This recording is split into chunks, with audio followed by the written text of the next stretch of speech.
Sermon 71 de saint Augustin du péché contre le Saint-Esprit, suite.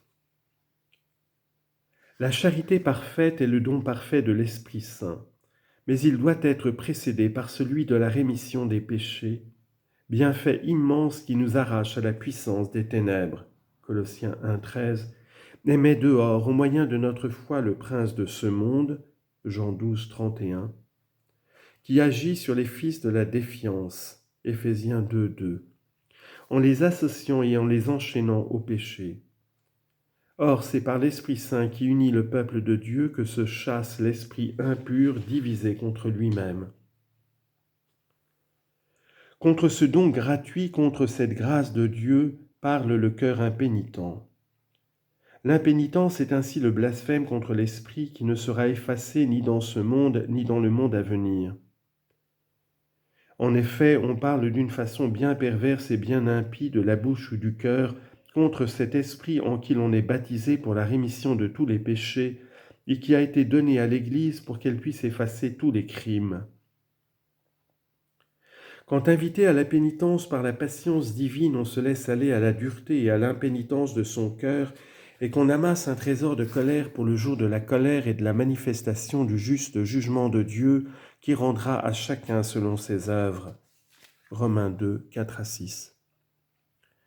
Or, cette impénitence, car nous pouvons appeler de ce nom unique et le blasphème et la parole contre le Saint-Esprit, cette impénitence contre laquelle s'élevaient et le héros et le juge lorsqu'ils disaient l'un et l'autre « Faites pénitence car le royaume des cieux approche », contre laquelle le Seigneur commença ses prédications évangéliques et contre laquelle il prédit que son évangile serait publié par tout l'univers, lorsqu'après sa résurrection il parla ainsi à ses disciples, il fallait que le Christ souffrit et qu'il ressuscitât d'entre les morts le troisième jour, et qu'on prêchât en son nom la pénitence et la rémission des péchés à toutes les nations, en commençant par Jérusalem.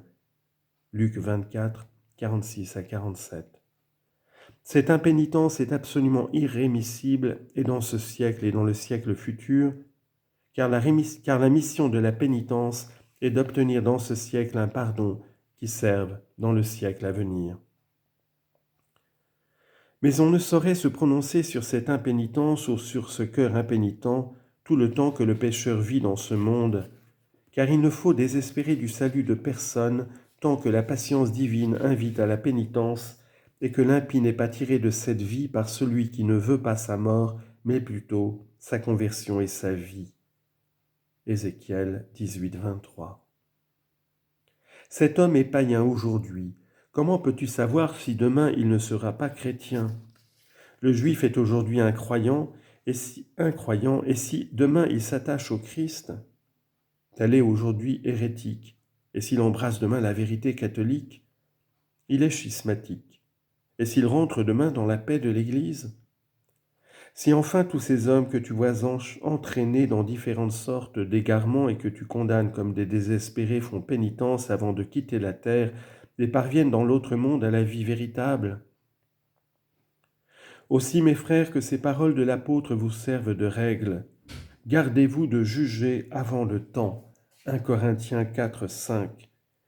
On ne saurait en effet, comme nous l'avons dit, constater dans aucun vivant ce blasphème à tout jamais irrémissible contre le Saint-Esprit, ce blasphème qui, nous l'avons compris, n'est pas toute espèce de blasphème, mais un blasphème particulier, et qui consiste, nous l'avons dit, nous croyons même l'avoir clairement démontré, dans l'opiniâtre dureté d'un cœur impénitent. N'objectez point que le pécheur continuant à vivre jusqu'à la fin de sa carrière dans cette indomptable impénitence parle souvent et longtemps contre cette grâce de l'Esprit Saint, et qu'il serait absurde à l'Évangile de représenter cette longue rébellion du cœur impénitent comme quelque chose de court, comme une simple parole, puisque nous lisons « Quiconque aura dit une parole contre le Fils de l'homme sera pardonné », mais quiconque aura dit une parole contre le Saint-Esprit ne sera pardonné ni dans ce monde, ni dans le monde à venir. Ce blasphème sans doute est prolongé et se traduit par un grand nombre de paroles, mais l'usage de l'Écriture n'est-il pas de désigner par le singulier un grand nombre de paroles ? Aucun prophète ne s'est contenté de prononcer une seule parole. Nous lisons toutefois « parole adressée à tel ou tel prophète ». L'apôtre dit aussi que les prêtres soient regardés comme dignes d'un double honneur, surtout ceux qui s'appliquent à la parole et à l'enseignement. 1 Timothée 5, 17. Il ne dit pas « aux paroles », mais « à la parole ». Et saint Jacques, pratiquez, dit-il, la parole sans vous contenter de l'entendre. Jacques 1, 22. Il ne dit pas non plus les paroles, mais la parole. Et pourtant, combien de paroles tirées des divines écritures ne lit-on pas, ne prononce-t-on pas, n'écoute-t-on pas publiquement et solennellement dans l'Église ? Quel que soit le temps que nous nous fatiguions à prêcher l'Évangile, on nous appelle les prédicateurs, et non pas des paroles, mais de la parole divine. Et quel que soit le temps que vous vous appliquiez vous-même à entendre avec soin nos prédications, on vous nomme auditeurs attentifs, non par des paroles, mais de la parole sacrée. Ainsi, conformément au langage habituel des Écritures que reproduisent les usages de l'Église, quelle que soit la longueur de cette vie mortelle, et quelque nombreuses que soient en pensée ou de vive voix les paroles prononcées par un cœur impénitent durant tout le cours de son existence terrestre, à l'encontre de la rémission des péchés qui s'accordent dans l'Église, ce cœur profère une parole contre le Saint-Esprit. Si maintenant on peut être absous non seulement de toute parole prononcée contre le Fils de l'homme, mais encore de tout autre péché, de tout autre blasphème, c'est que toujours les iniquités sont remises partout où n'est point ce péché d'opiniâtreté, d'opiniâtre impénitence contre le Saint-Esprit, à qui l'Église doit le pardon de toute faute. Et comment pourrait se remettre le péché qui fait obstacle à la rémission de tous les autres ?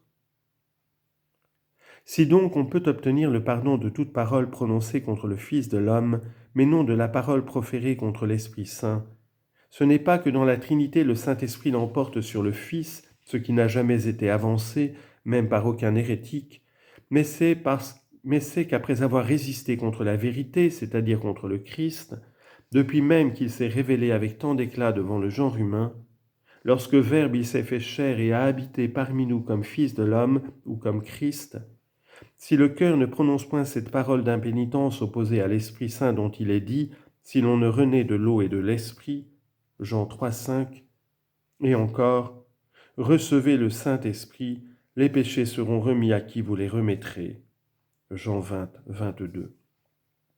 En d'autres termes, si le cœur se repent, il recevra par ce don du repentir la rémission de tous ses péchés, et par conséquent du blasphème proféré contre le Fils de l'homme. La raison en est qu'au péché d'ignorance, d'opiniâtreté ou de blasphème, quel qu'il soit, il n'a pas ajouté le péché d'impénitence rebelle au don de Dieu et à la grâce de la régénération ou de la réconciliation qui s'opère au sein de l'Église par l'Esprit Saint. De là, il suit encore qu'il ne faut pas adopter le sentiment d'après lequel, si l'on est absous de la parole élevée contre le Fils de l'homme, et non pas de la parole proférée contre le Saint-Esprit, c'est parce que le Christ, en prenant une chair, est devenu Fils de l'homme, et que l'Esprit Saint l'emporte sur l'humanité, puisque par sa nature il est égal au Père et au Fils, considéré comme Dieu, c'est-à-dire comme Fils unique de Dieu, égal au Père et à l'Esprit Saint.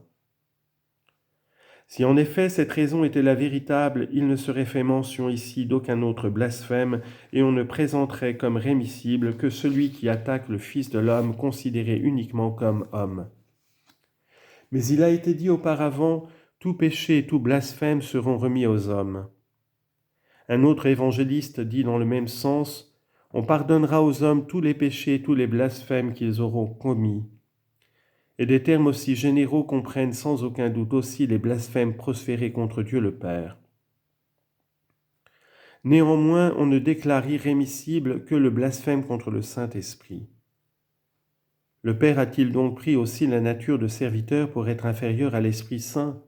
Non, assurément. Et si après avoir rappelé d'une manière générale tous les péchés et tous les blasphèmes, le Sauveur a parlé spécialement du blasphème qui s'adresse au Fils de l'homme, c'est pour faire entendre que, fût-on coupable du péché particulier dont il a parlé en ces termes, si je n'étais pas venu et que je ne les eusse point enseignés, ils seraient sans péché, Jean 15, 22, de ce péché dont il a montré dans le même évangile selon saint Jean l'affreuse gravité lorsqu'il disait du Saint-Esprit qu'il promettait d'envoyer, il convaincra le monde en ce qui touche le péché, la justice et le jugement, le péché parce qu'ils n'ont pas cru en moi. Jean 16, 8 à 9. Si néanmoins le cœur impénitent n'a point prononcé dans sa dureté cette parole contre le Saint-Esprit, il obtiendra même le pardon de ce qu'il aura dit contre le Fils de l'homme. Peut-être demandera-t-on en cet endroit s'il n'y a que le Saint-Esprit pour remettre les péchés, et si le Père et le Fils ne les remettent pas également. Nous répondons que le Père et le Fils les remettent aussi.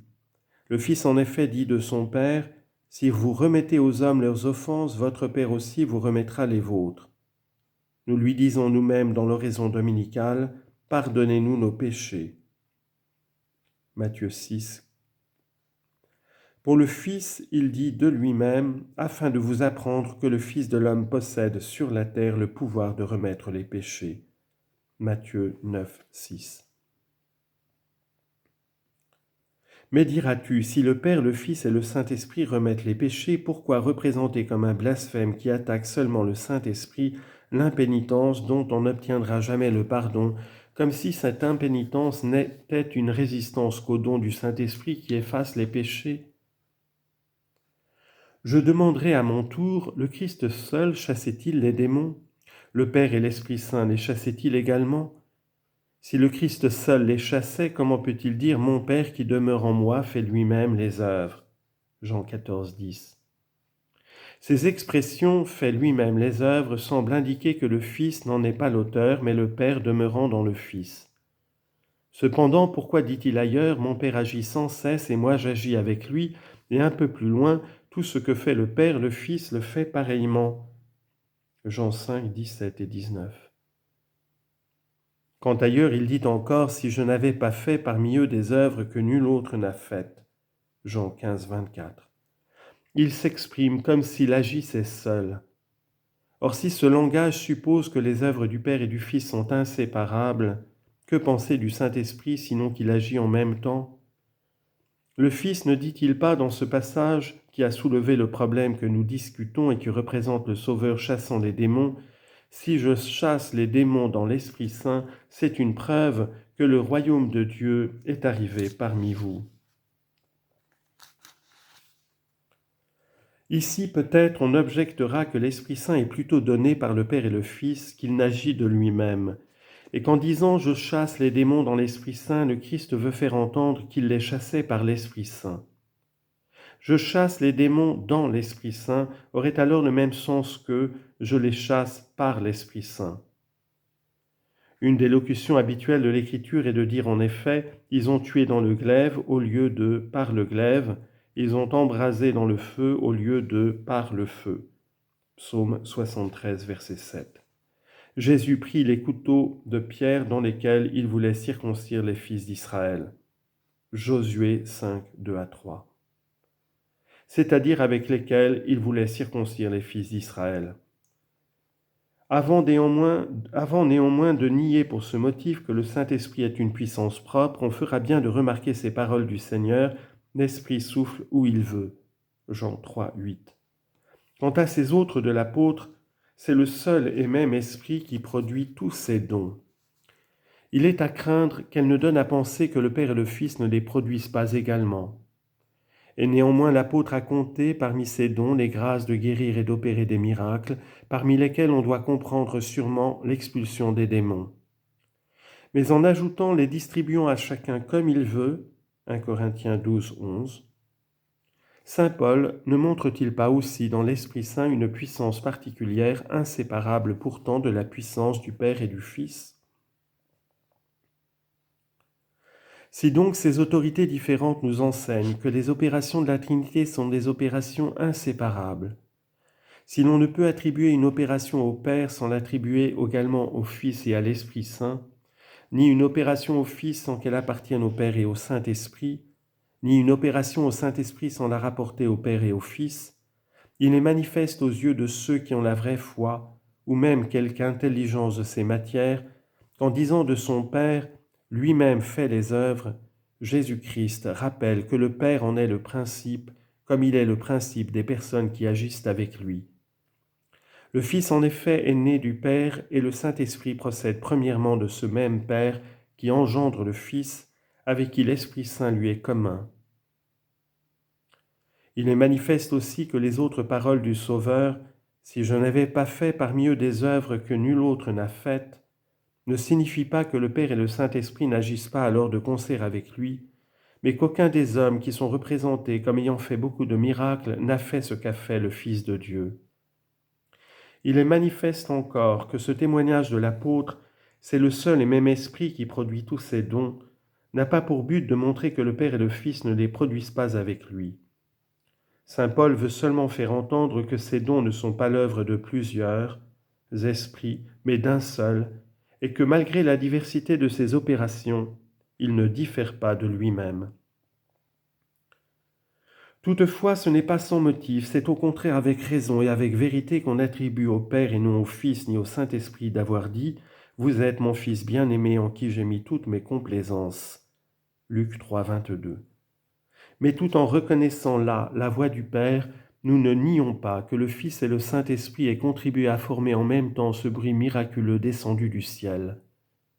Car, de ce que le Fils était alors revêtu d'un corps et conversé avec les hommes sur la terre, il n'en s'ensuit pas qu'au moment où cette voix divine perça la nuée, il n'était plus dans le sein où son Père l'engendre comme son Verbe unique.